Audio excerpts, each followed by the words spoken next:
Yeah. With regards to redirection, the redirection technique, especially in terms of judgment, one of the special things about redirection is it is intended to be non-judgmental, right? It's when we do redirection, because you can actually get judgmental about your own judgment. And then you get judgmental about being judgmental, and then now you're judging your judgment, right? And then this can turn into a weird feedback loop that we get into where now we're judging ourselves because we were judging someone else. And then it's just a vicious type of cycle. And it gets weirder and weirder and weirder the longer that it's allowed to proceed, right? So one of the things about this practice and the way that it's approached is that it is non-judgmental, though learning will still occur in the space that we create. We'll learn something about ourselves, right? It may not be right away either. We may notice that we're judging. We're just like, okay, back to my four directions. I'm not even going to judge the judgment. It happened, it occurred, back to the moment, back to my points of attention, back to what make me feel good. And that's that. But then later, you're sitting there and you're eating something and you're just like, I know why I did that. Like I've been doing that my whole life, like for years and years and years. Anytime somebody does X, I do Y and Z. Isn't that weird? Okay, I'm gonna pay attention to that. When I see that approaching, I'm gonna redirect even faster next time. And then eventually you redirect faster until it doesn't come up anymore. And then that's the prevention, right? You're not trying to prevent. The prevention happens as a result of the natural processes that we're doing. It's all the virtue of natural processes. Yes. It's the pause that occurs. Yes. There has to be a little bit of a pause. And that pause expands the more that we practice. It comes easier, it comes quicker, it comes sooner. But we can't be under any illusions that it it that we'll never need to redirect. Like we'll never judge something or somebody or no, it's going to happen. It happens to me, it happens to you, but it's like, okay, you see the judgment you've made. What next? Do you follow that trail? Do you keep going down it? Do you continue the judgment? Do you take one judgment to another judgment to another judgment? And then before you know it, there's all of these opinions around an event or a stimuli or something that somebody said or did. What the redirection does is it identifies as soon as we can, based on where we are in the evolution of our own practice. But as soon as we can see what's going on and then just redirect it. And in that way, we are never spiritually bypassing. So let's say we feel an emotion. Let's say, what is something really petty that people get mad about? I don't know, like, I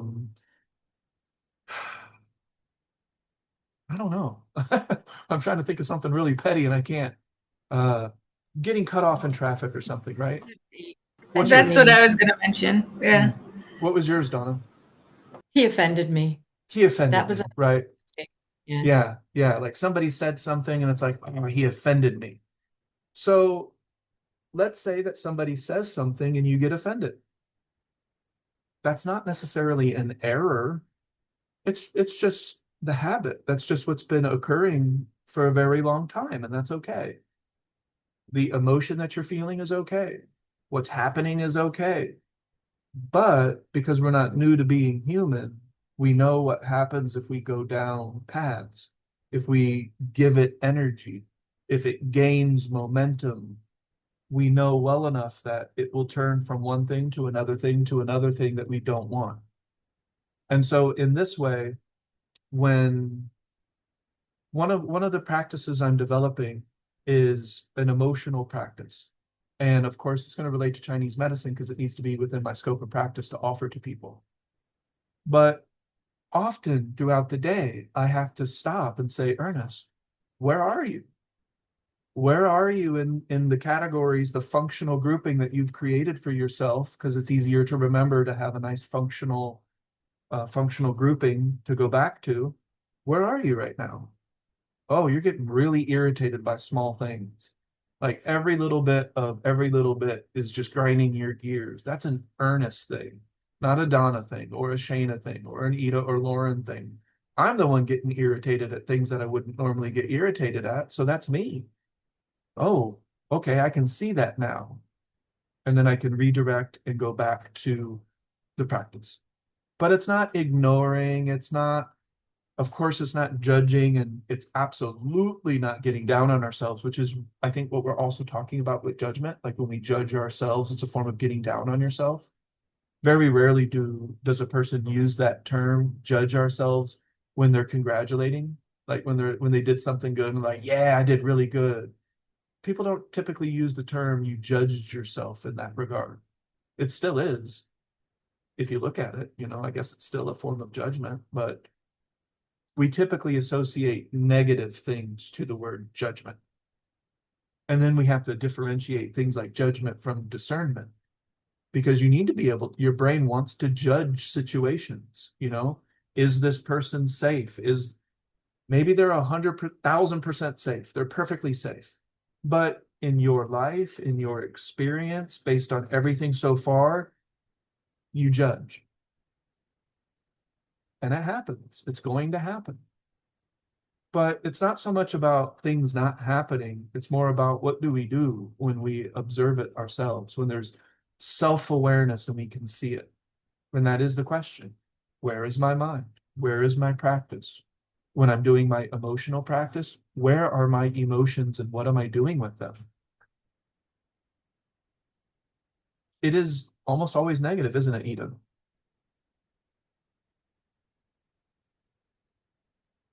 When we use that term, judging, it's usually a negative connotation. We don't usually use the word discernment in a negative connotation, but they're pretty similar things that are occurring. It would probably come down to semantics to differentiate the two. But we need to discern. We need to judge to some degree, right? So this goes back to one of our core foundational principles of this practice and of everything that I will ever speak about or offer, is that we are not looking for absolute opposites. That doesn't exist. I had never met Buddha. I don't know anybody who's happy all the time, right? We're looking to harmonize with the relative situation, with the relative circumstances, and how we're presenting in the moment. Even the word balance sometimes sounds stagnant. It sounds like an achievement. It sounds like a state that we have arrived at. And I don't really observe that. I observe sometimes slight oscillations and sometimes tumultuous, huge oscillations, but never no oscillations, never. And this was brought out, and of course I knew this, but I really like how it was brought out by one of my teachers, Dr. Kwan. And I was discussing an emotional treatment. And it's a treatment that is specifically designed to help somebody who is in a deep, chronic, long-standing emotional disharmony. And he just made the point. There is no emotion that is bad. There is no such thing as a bad emotion. It is a form of communication. Your body, your mind, your spirit, everything outside of you and inside of you is attempting to communicate with each of the other parts. Your mind is trying to communicate with your body is trying to communicate with your mind. Both of those are communicating with spirit's communicating with the body and the mind at all times. This is a constant thing that's occurring between. Of course, there is no real separation, but there is a functional separation. We create functional separation out of things so that we can talk about them, work with them, improve certain skills that maybe we want to improve. So is the body and mind separate? No. Can we talk about it in a separate way so that in a functional way? Sure, we can. For example, the things that you think about can make you physically sick. There still is no separation between the body and the mind, but functionally we can look at the thought as being mind and the ulcer that we have created as being physical. But ultimately, the more that we look at it, especially if we're getting philosophical, there's no separation. Not really. So I think that's a good reminder that our practice is principle based.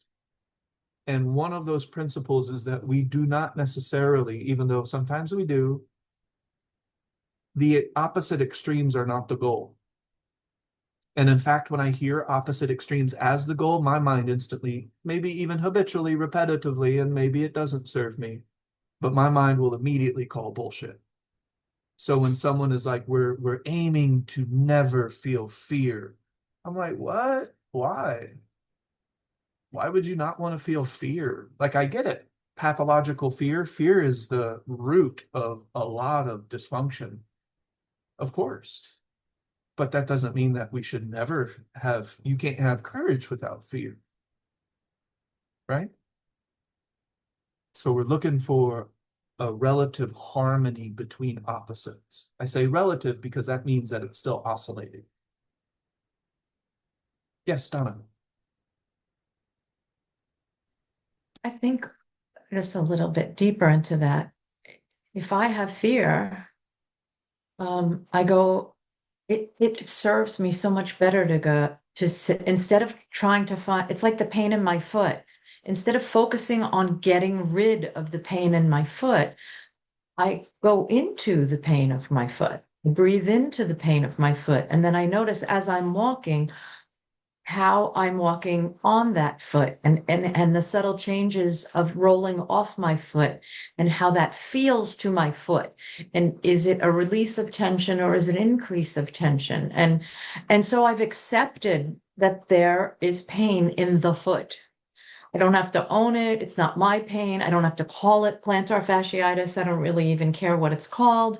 But I do need to discern whether there's a rock in my shoe or if there's a wart under my heel or, that's the discernment. But I'm not trying to get away from that. I know that my body is communicating with me and the pain is part of it. And in emotional pain, it's a little more challenging for me to do that. But if I feel fear, then the fastest, most effective way for me to find some balance is to accept that it's there, to go right to the core of it, sit in the middle of it, breathe into it, and go, that's bringing up fear in me. Isn't that interesting? What does that feel? As soon as I do, it loses power immediately. And I'm not doing it to get rid of the fear. I'm doing it to walk with it so that I can incorporate it and make the appropriate discernments. Maybe that fear is actually telling me something, pointing me towards something I need to look at, or that is beneficial for me to look at, or is, and eventually that fear dissipates. And it finds its place. It doesn't always disappear. It might take a long time for the beliefs that triggered the fear or the responses that I have a lot of habit and repetitive, that like the person offending me. I might not, cure it, fix it.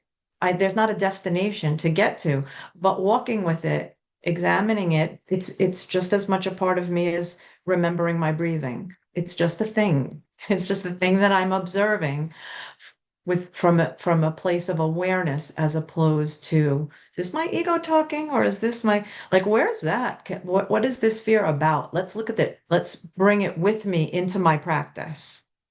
And that's been really, really helpful as well. And that goes back to the non-judgment too.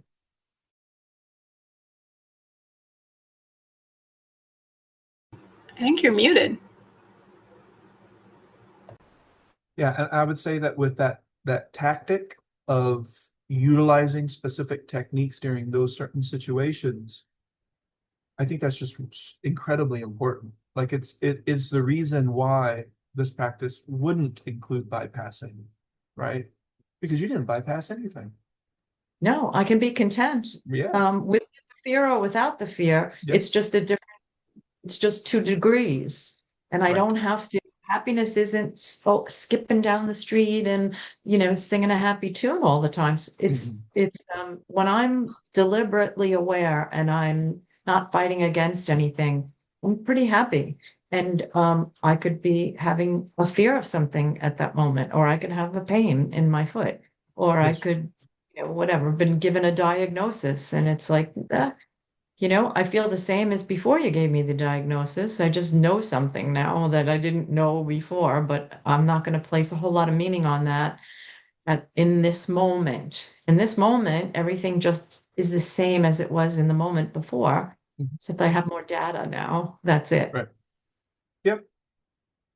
I Well, that's actually wrote that down last week, noticing that if you're doing something, say you're hungry, sometimes you're hungry and sometimes you're not hungry. I've been doing a bit of intermittent fasting, so I can notice these periods, and I can notice that I'm saying to myself, well, what difference is it to having just eaten food? It's no, it used to be all emotional for me, the whole area of food, where now it has helped me sort of create that space where I can notice that one thing is very similar to the other thing. Hunger, or satiating your hunger, they're also similar. There's no difference to it. Like Donna was just saying, the fear or the not fear, it's just an emotion. Yep. Your And body's trying to communicate. yes, and sitting with that, I've realized that I'm not going to die of hunger if I go 24 hours. It's not going to kill me. Where I used to think, oh, I couldn't do that. Oh, I need my 3 meals a day. All this talk that's in your head, Mhm. that you've learned from other people, that you've picked up along the way, that you haven't really got to know experientially yourself. So I've learned that those subtle things, like being up the mountain that day that I talked about, where I actually thought, what the fuck am I doing up here? I'm not fit Mhm. enough for this. But to know that I'll be down this mountain, I'm either on the mountain and I can deal with it, or I'm not on the mountain. They're all very similar experiences.